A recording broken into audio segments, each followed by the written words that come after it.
Bismillahirrahmanirrahim. Assalamu alaikum. This is Raja Omar on my channel RU Speaks. As Raja Omar speaks for you for the subjects of Pakistan studies, both components, history and geography, and along with the IGCSE global perspectives.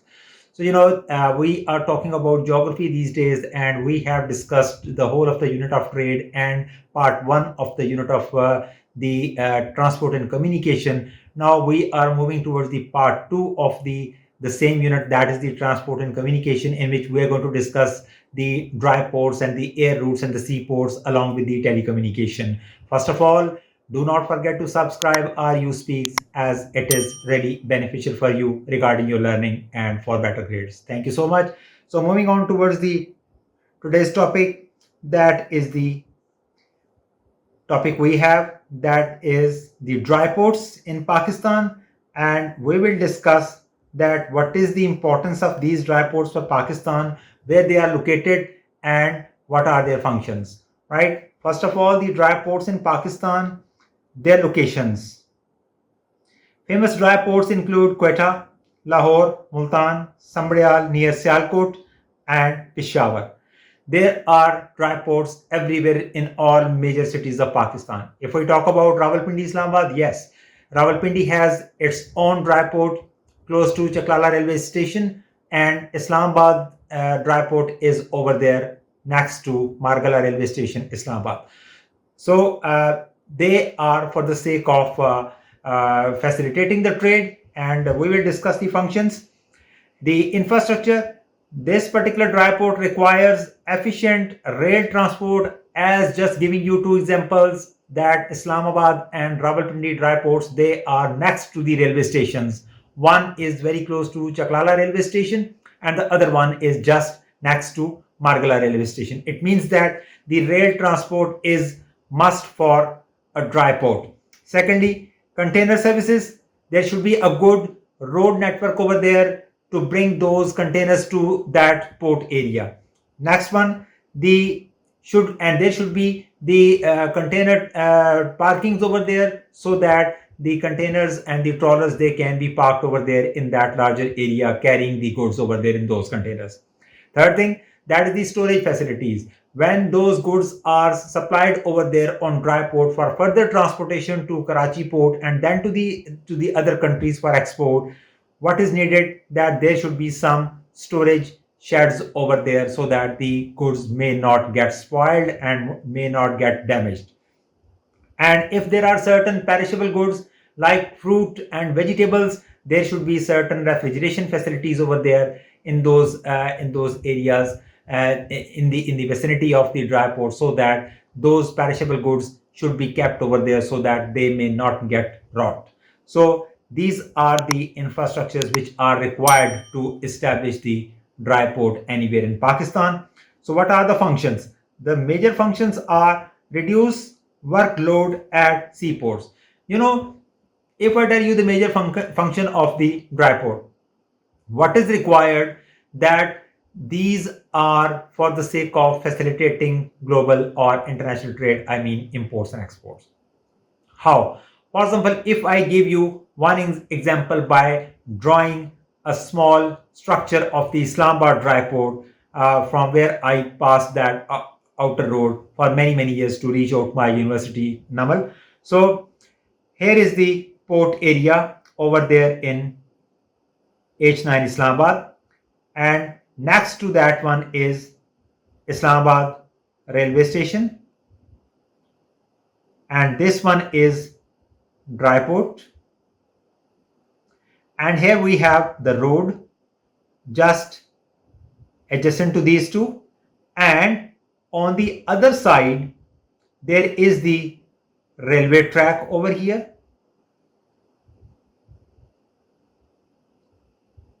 That is the Margala railway station, and it is the last station, and it is having the closed end over here, and whenever the train comes, it comes back from the same route towards Rawalpindi and then to the further destinations. And as I told you, here we have the road available, and just opposite to the railway station, Islamabad railway station, what we call the Margala railway station, and the Islamabad dry port, just opposite to the road is the I-9 industrial area, where all sorts of industries are established, and whatever the products which are made over here in I-9 industrial area, if they are supposed to be transported to the other parts of the country or they are meant for exports, what would happen that the industrialist who is producing the products over here in some industry over here, he will or she will not transport those goods by himself or herself to Karachi port for exports, but he will took his products to dry port, and in the dry port area there are carriage weighing machines over there to weigh that how what is the weight of the product. And in the same way, there is a smaller bank branch, National Bank of Pakistan, over here to pay the transportation cost or to pay the export duties or the taxes. And there are sheds over here to store those products which are to be exported, and there are certain cranes over here for loading and unloading of products and the containers from the trawlers and containers. So they are also over here, and it means that the weighing scales are there, the cranes are there, the bank branch is there, the trawler terminal is there, and the storage sheds are there. So the industrialist just comes over here and just delivers the products over here, pays the transportation fee, pays all taxes and the excise duties and the export duties over here in the bank branch, and just go away.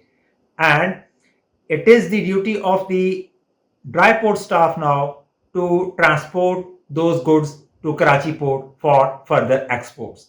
So this is how they are working. Now, if the industrialist opts for road transport, then the products would be transported through road on containers, trawlers and containers through this. And if the industrialist opts for train, then the freight train comes over here, and the containers are loaded with the help of those cranes on those trains, and the train takes those products to the destination, I mean Karachi seaport. So all the custom duties, all the custom checks, all the check of the products, whether the products are not illegal ones like narcotics and others, they all are checked over here at the dry port. And what happens that when these products reach Karachi port, then no more checking is done, no more fee paying is being done over there, as everything is done over here. So it means that this reduces the workload on the seaports, Karachi port or Port bin Qasim, right? So then the collection of the revenue, I mean the tax collection or the transportation cost collection, is done over here in the, as I told you, in that National Bank branch. And it means that whenever the government tries to get the data that how much Pakistan has exported certain products, so they just gather the data of the dry ports and their bank branches. They collect whole of the data regarding the collection of revenue in Pakistan. This stimulates the foreign trade, as it is you may say that the workload is divided into many dry ports, leading to the ease in the work, and that ease is related to the stimulation of the foreign trade, and it becomes faster or quicker, and it provides hassle-free cargo transportation from the industries to the dry port, and then from dry port to the seaport, and from the seaport to the final destination in the other countries for exports. So they are facilitating the international trade, imports and exports, and they are meant for helping the seaports of Pakistan. Moving on, dry port network in Pakistan. Number one, Pakistan Railways dry ports. There are certain dry ports which are established by Pakistan Railways. Lahore in 1973, Karachi 1974, Quetta 1984, Peshawar 1986, Multan 1988, and Rawalpindi 1990. In all those cities, in these years, the dry ports were established. Secondly, the private sector dry ports. Sialkot 1986, that is the Sambrial dry port, and Faisalabad 1984. NLC National Logistics Cell dry ports at Quetta and Thokar Niaz Beg, Lahore, and Pak China Sost dry port very close to the Punjab border. So these are the dry ports. They are, and mostly they are run under the Ministry of Interiors, and Customs Department of Customs is looking after these dry ports in Pakistan. So now talking about the air routes of Pakistan, the international airports, major international airports in Pakistan, they are Quaid-e-Azam International, what we call the Jinnah Terminal, Karachi, and then Allama Iqbal International Airport at Lahore, Islamabad International Airport, the new one in Islamabad, that is the Islamabad International Airport. Many people are considering it as Benazir Bhutto International Airport, but not yet given the name. Some people are calling it as the Gandhara International Airport, a representative of the Gandhara civilization over here, very close to the airport, that is Taxila city, but still no such name is given to this airport except Islamabad International Airport. So Quetta International Airport, Quetta, and the Faisalabad International Airport, many other ones like Rahim Yar Khan International Airport is also the international airport, and Multan Airport is also international airport, and they all are carrying the international flights, including the Hajj flights as well. Then another one, very important one, that is in Sindh, that is the Mohenjo-daro International Airport, Larkana, that is also carrying the international flights. And now, about a few months back, the Gwadar International Airport was inaugurated. Now it is hoped that very soon we will be having the international flights from Gwadar Airport as well. So Faisalabad International Airport. So all these are the international airports carrying the international flights. Then requirement for international airports. What should be over there so that to declare that airport as an international one? Civil aviation, huge cargo setup should be over there to have the freight management, and there should be the role of civil aviation authority, CAA, so that the flight schedules and flight handlings and freight handlings and passenger traffic handling, everything should be done by CAA. Open vast land not far from the city, no skyscrapers nearby, capacity for 20 planes simultaneously to have the taxi bays over there, long runway and proper transport access over there from the terminals to the aeroplanes, and from the aeroplanes to the terminals, and international level waiting area should be over there. Then those airports can be considered as the international airports. So regional airports and air travel companies. Regional airports, I mean those who are carrying the local flights over here within Pakistan, located in cities like Sargodha, Chitral, Gujranwala, Peshawar, Gwadar, Skardu, Gilgit, and many other cities like Mianwali also having smaller airports. So requirements: normal runway with 5 planes capacity of taxi bays, and then civil aviation and cargo system is there, but at the smaller level, smaller offices of these organizations are there, and accessible locations with transport links, roads and railway networks should be closer to. Then the air transport companies which are operating within Pakistan these days, that is the PIA, the Pakistan International Airlines working under the government umbrella, then Air Blue, Serene Air, Sial Air, and Fly Jinnah. So these are the private airlines, and few others are in the pipeline. Let's see when they will get the license to operate over here. So historical note: PIA formed in 1955 through merger of the Orient Airways and Pakistan Airways. At the time of partition, Pakistan had two airways, that Orient Airways and Pakistan Airways, but in 1955 these two airlines, they were merged together to make PIA, Pakistan International Airlines. That is the symbol of Pakistan's air transport. Factors driving air transport development. What can be done to develop air transport and why it is needed? Number one is that time is money. It is said that, and as you know, that the air traffic saves a lot of time, as it is very quick form of transportation. So all those business communities, all those people who are carrying out trade and business, they love to travel through air, as they believe that their time is really very precious and they want to consume it for their business rather than in traveling. So faster mode for high value, lightweight goods, people who value time and can afford higher cost prefer air travel. So these are the things. Then geographical necessity. In certain areas, there is no other option available except air transport, like northern areas of Pakistan. As you know that because of the rugged landscape, it is really very difficult to move on. So air transport is the better option over in those areas. Northern mountain regions like Gilgit and Skardu are more accessible by air than by frequently disrupted road networks, landslidings, and you may say flash floodings and many other factors, snow falling. They all hinder the movement over there in that area. And at that particular time, what we say that the air transport is the best option available over there. Then the economic growth. Rising living standards due to industrialization and urbanization have enabled more people to afford air transport.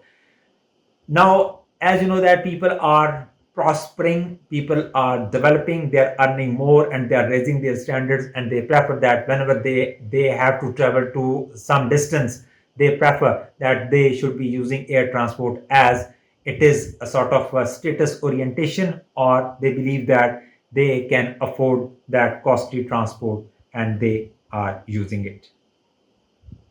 So air routes and external factors over here. So here you can see the air routes, all the aeroplanes, they are showing the route, and you can see that the majority of the air routes are originating from Jinnah Terminal, Karachi, Qasim International Airport, and quite a lot number of flights are operating from Islamabad, and many from Lahore as well, few from Quetta, Peshawar, and Multan as well. So as you can see that if you get a question related to the distribution of the air network in Pakistan, you can say that the airways network is well scattered across Pakistan, right from north, from Gilgit to Gwadar in south, and in many areas of Pakistan there are the airports to connect them through air transport, and majority of the air routes are linked with Karachi, Jinnah Terminal, and Islamabad, the capital, and Lahore, the provincial capital of Punjab. So this is how you can explain the distribution of the air routes within Pakistan. So external growth factors over here: increased transport to Middle East for perishable goods, as Pakistan exports fruits and vegetables to the Middle Eastern countries a lot, and this air transport helps Pakistan to export these goods really very effectively to those countries. Then improved global communications, turning the world into a global village, as it is the quick form of transportation, so connecting the world in faster way to have the better communication, to have being the part of the global village over here through Pakistan. So enhanced facilities with largest international equipments, as modernization is in practice, and as we know that recently the Islamabad International Airport has started functioning at full, and what we see that the international equipment and standards are maintained over there to facilitate the passenger traffic and also the cargo terminals. Increased migration patterns, as many airports are there, as many migration patterns are there, that people are migrating from one place to another, whether inland or abroad. So here we are with the next one, that is the next mean of transportation, that is the seaports. And major seaports of Pakistan, there are two seaports at Karachi, that is the Kimadi port, it is also known as Karachi port, and Port bin Qasim, the other one. It was established in 1980, and it is about 20-25 kilometers away from main city of Karachi. Then on Balochistan coast, Gwadar port is the most important one, and then there are smaller ports like Pasni, Ormada, Gadani, Jiwani, and Sonmiani. All these are the smaller ports, and mostly these ports are meant for fishing purposes. I mean, Pasni, Ormada, Gadani, Jiwani, and Sonmiani, they are meant for fishing purposes, and they are known as the fishing ports rather than the seaports.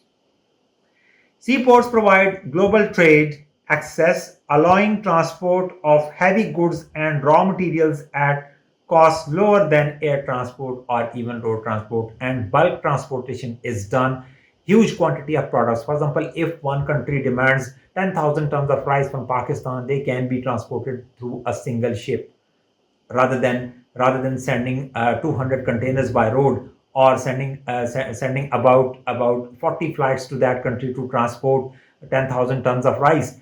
They can be transported with a single ship by loading about 10,000 tons over there on the single ship, and that is quite cheaper. So here you can see the Google Earth images of all the seaports of Pakistan. So here you can see all four all three major seaports are given over here. Here we have Gwadar port on the western coast, and here we have Karachi port over here, and Port bin Qasim is over here. So here are the locations of the major ports of Pakistan. And if I talk about the Port bin Qasim over here, you can see that this is the port area, Port bin Qasim over here on the Sindh coast. And just at the back of this one, here you can see this is the PSM's, Pakistan Steel Mills Karachi. So it is just in the north of Port bin Qasim. And here you can see this is the Gwadar port, and this one is the Kimadi port, Karachi, the bigger one, and carrying the larger trade of Pakistan through this Karachi port, or what we call the Kimadi port. If I go to the Google Earth, I will not be able to annotate, but I can show you the better image of these seaports over there on the coastal areas of Pakistan, so that you may be able to know exactly their locations. One is on the Balochistan coast, and two are over there on the Sindh coast, that is Kimadi and Port bin Qasim. And let me go straight to that area where Gwadar port is, and you will be surprised to see that how beautiful that area is and what a lovely location of the Gwadar port. Here you can see this is the bordering area of Pakistan, and here you can see Gwadar. And if you see this blue line, this yellow line is the border between Pakistan and Iran, and this is at the southern coast of Pakistan. And here we have the Gwadar port, and you can see such a lovely peninsula sort of piece of land is there, and you can see written over there Gwadar Port Authority, and it comes under the umbrella of CPEC, and this is whole of the port area. You can see a larger container terminal is over here, all containers and the sheds are over here, and they can be, and you can see the ship over here for loading and unloading of the products. And here you can see these are the cranes which are meant for taking the containers, loading or unloading. And this whole one is the Gwadar port area. You can see that the smaller boats are also anchored over here. And as we know that this area was basically previously the fishing area, and fishing industry was quite developed over here. And here you can see this is the fish harbor sort of. Smaller boats are over there, and they are meant for fishing purposes. Fish trawlers are anchored over there. So this is how this whole of the region is. Here you can see all these smaller dots, they all are the boats meant for fishing over there in these areas, in these shallow waters, as they practice the small scale subsistence fishing over there on these smaller boats, and they can't go deep into the sea, this blue area. But the big trawlers, they may go into the deeper sea for even better, bigger fishing. So this is the location of Gwadar port, and you can see that it is deep sea port, and even the heaviest of the ships, they can easily come over here in the port area and can anchor over here. That's why Gwadar is known as a deep sea port, as it does not hinder any movement within the deep sea, and that's why it is preferred that Gwadar should be developed in in quicker time so that it can be even more beneficial for Pakistan. Now moving towards the Karachi city over here, and here you can see we have Karachi city on the Sindh coast, and now we are going to the Kimadi port, I mean the Karachi port, the bigger one, carrying a lot of international trade. And here you can see this is the Kimadi port, and here you can see that hundreds and thousands of containers are already there. And if we compare this one with Gwadar, this whole area was vacant over there, all empty, nothing was there, as it is not really very much functional, the Gwadar port. But Kimadi port, you can see that fully loaded, and hundreds and thousands of containers are already over there. And here you can see the what we call the cranes for the sake of loading and unloading of the containers from the ship. So and here you can see the fishing boats over here, all fishing area. Smaller boats are there, and here you can see the bigger ship are over here. And this one is the oil terminals, where the petroleum which Pakistan imports from the Arab countries, it is unloaded through these pipelines. And here you can see right at the back the tanks where this oil is stored over here in all those tanks. And then this oil is transported to the refineries like Pakistan Oil Refinery, the National Oil Refinery, and then the rest one is transported to the upper parts of Pakistan to Parco, that is Pak Arab Refinery Company Limited at Mahmood Court, district Muzaffargarh. So here you can see that this whole of the area is having the oil tanks over here for the sake of storage of the petroleum which Pakistan imports from the other countries. So here you can see this is the big port, and all these, and where I was previously, I was over here in this area. And if I keep on moving towards the inner side, you can see that whole one is the port area. And this one again, you can see the anchored ship loading and unloading is being done over here, and containers are there. And you can see again a big container terminal is also there. Again, cranes are over there for loading and unloading. So it means that those areas which are meant for the petroleum transportation, this region, that is these areas, the pipelines, they are known as ancillaries. And these ancillaries are meant for the loading and unloading of the petroleum products. And here you can see again many ships are anchored on this side as well. So fishing port is also there, and huge area. All these are the containers, and you can see it is a big port of Pakistan, carrying out the majority of the trade through the Karachi port here in this area. So this was the Karachi port. And now the next one, that is the Port bin Qasim, the third one, going towards southeast of Karachi. Here is the main Karachi city up over there, and this one was the Kimadi port. And now I am going to Port bin Qasim, and here you can see it is in the creek. And you know that what is meant by creek, the finger like projections of the sea into the land, that is, they are known as creeks. And it is Gharo Creek on which the Port bin Qasim is established, and this is the port area. And here you can see again the ancillary where the petroleum is being transported. And here you can see the same ship loading and unloading is being done. Containers are being taken out or taken in through those cranes, and smaller boats are also there. Here you can see another ancillary for unloading the petroleum. So this whole region is known as the Port bin Qasim.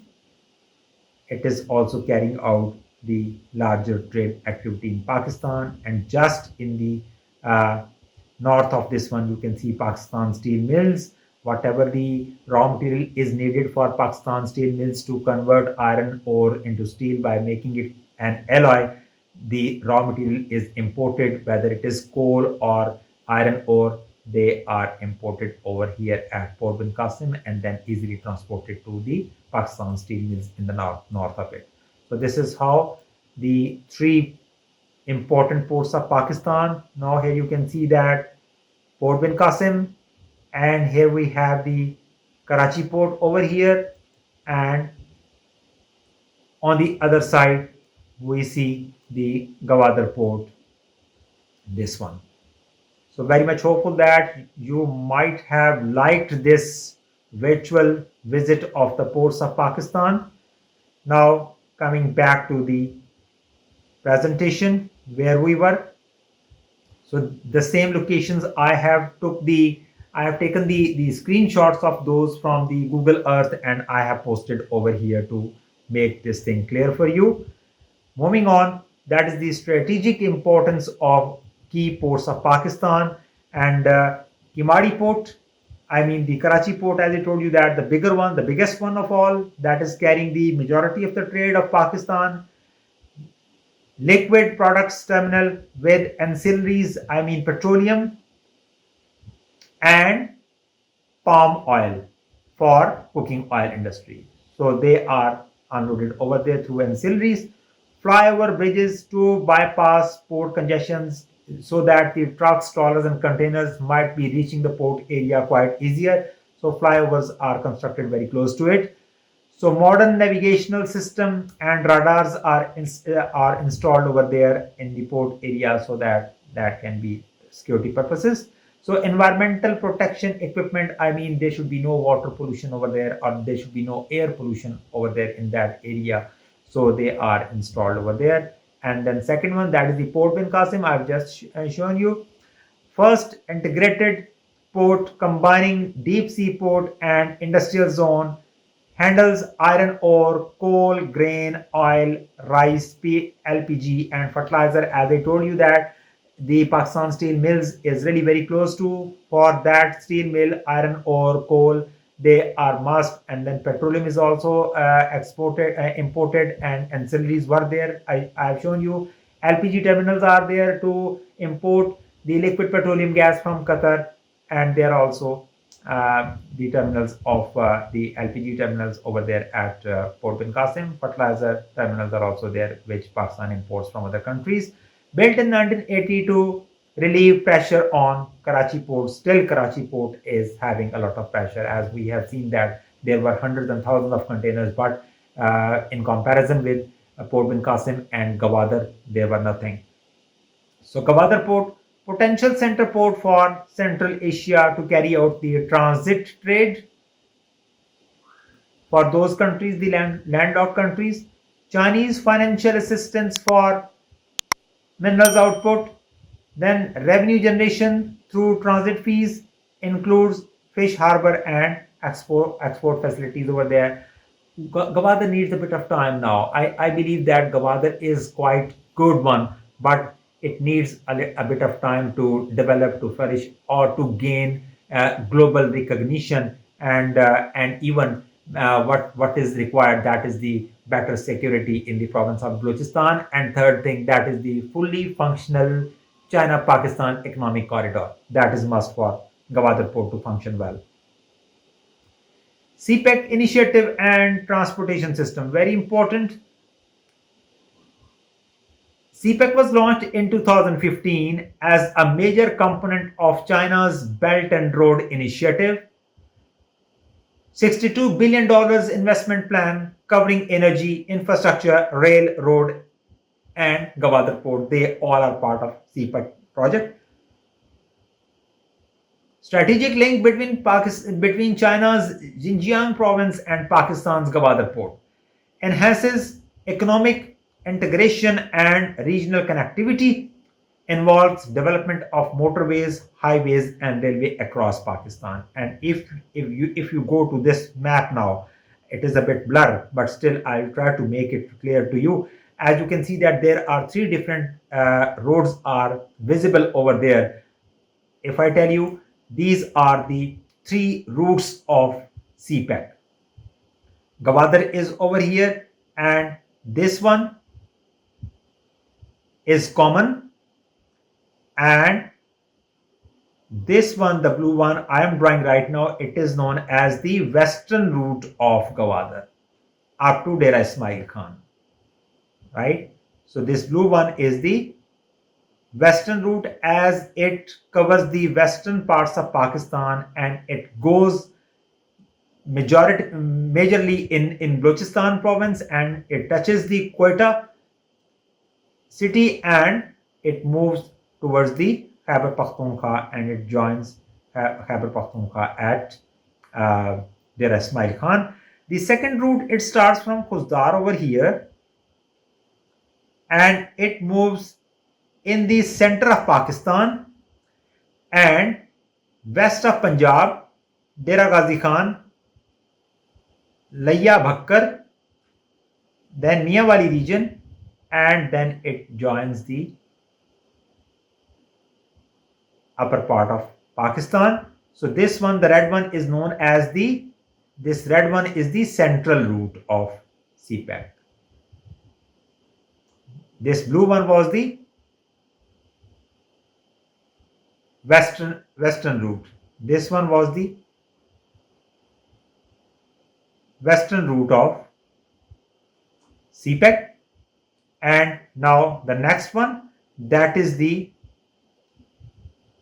majority is already existing now, and they are the motorways.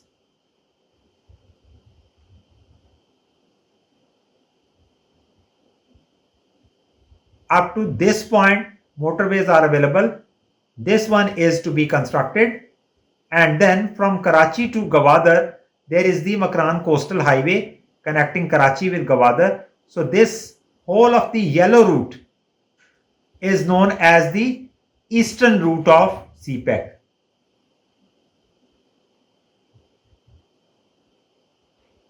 Eastern route of CPEC. So these three, and finally they merge over here at that point, and single route goes to China. That is what we call the Karakoram Highway from Hassan Abdal, and here it goes to China, single one. But within Pakistan, it connects all four provinces: Balochistan, Sindh, Punjab, and Khyber Pakhtunkhwa, and even the northern areas of Pakistan, Gilgit-Baltistan, and it is the greater connection. And finally, they merge together, and a single route goes to China through Punjab Pass, passing through Gilgit and the Sost border. So this was the CPEC initiative, and now moving on to the next one, that is the CPEC initiative and its importance. Modernization of road network in Pakistan by constructing CPEC. 3,000 plus kilometers of roads being built, improved, for example, M5 Multan Sakhar motorway, part of CPEC. Revival of railway system in Pakistan, ML1 railway line upgraded.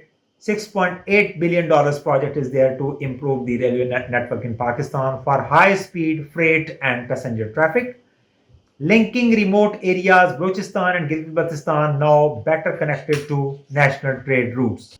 Reduction in travel time and cost, as because of the CPEC route, there would be the time saving factor. Boost logistic efficiency for trade and commerce, when, as I told you, time is money. As much time, as less time would be consumed in carrying out trade, more and more trade activity would be there, and greater benefit to the economy. Then strategic economic corridors enhances trade with Central Asia, Middle East, and China. So it will be a greater link with the other parts of the world. It means that Pakistan would be able to establish better relations with the other countries because of this particular project. And now telecommunication infrastructure in Pakistan, that is the last topic of this one. Key institutions which are responsible for the development of telecommunication in Pakistan, that is PDCL, Pakistan Telecommunication Company Limited, Pakistan Telecommunication Authority, looking into the internet and other services, National Telecommunication Corporation, then Pakistan Broadcasting Corporation, what we call Radio Pakistan, and then Pakistan Television Corporation, PTV, and Pakistan Post Office. So they all are part of the telecommunication and communication system in Pakistan. So communication means what are they? Internet, telephone and mobile, computers or emails, and radio and TV. They all are the means of telecommunication, and these are the modes of telecommunication. Telecommunication impact and government plans. Education. Whenever we have the developed telecommunication network in Pakistan, definitely there would be the positive impact on the education. Distance learning opportunities like Allama Iqbal Open University, or online learning, as we have seen that because of the COVID-19, but we have seen that we operated from work from home classes, and they were because of the internet connectivity, because of the telecommunication availability. Then access to information and lectures online, as you know that the YouTube lectures, as I am posting my videos over there on YouTube, they all are available because of the information technology and telecommunication. So project preparation assistance can be taken from online resources. So in education, it is really very good factor that the developed telecommunication system might be enhancing the educational standards. Then industry, advertisements and marketing can be done over there through telecommunication, through internet, through mobile phones, and we have seen many of the ads over there on the internet sites, and of different industries related to the marketing strategies. So they all are done for the sake of increasing the businesses over there by the industry. Then quality control systems can be adapted through the internet facilities, and e-commerce, electronically buying and selling of goods. What we see, Daraz or AliExpress or all these sort of the sites from where we buy online, and every industry or every trading community has established its own online buying selling sites over there. They all are because of the telecommunication systems, and even online banking, really very important. ATMs and online transactions we are doing through our cell phones, through mobile apps, they all are done because of the improved telecommunication systems. Then government initiatives. Government wants that there should be the infrastructure developments in Pakistan. Educational channels and radio TV channels should be open to increase the literacy rate of Pakistan. Then software industries, Pakistan Software Export Board, that is responsible for the exports of the softwares which are being made over in Pakistan, leading to the better developments over here and increasing Pakistani software exports. They are quite high these days. Then IT professional training, so that Pakistan must be having really very professional IT engineers and taking Pakistan far ahead of others if Pakistan wants to develop in the field of telecommunication and IT. So this was all about regarding this particular unit of transport and communication. Connect with me for more resources. My email address is there, and my social media platform is there. That is my YouTube channel, RU underscore speaks. RU stands for Raja Omar. Raja Omar underscore speaks, and my cell phone numbers are also given over there. This is all from my side. Surely you are supposed to subscribe my channel, RU speaks. Thank you so much. Raja Omar is signing off. Allah Hafiz.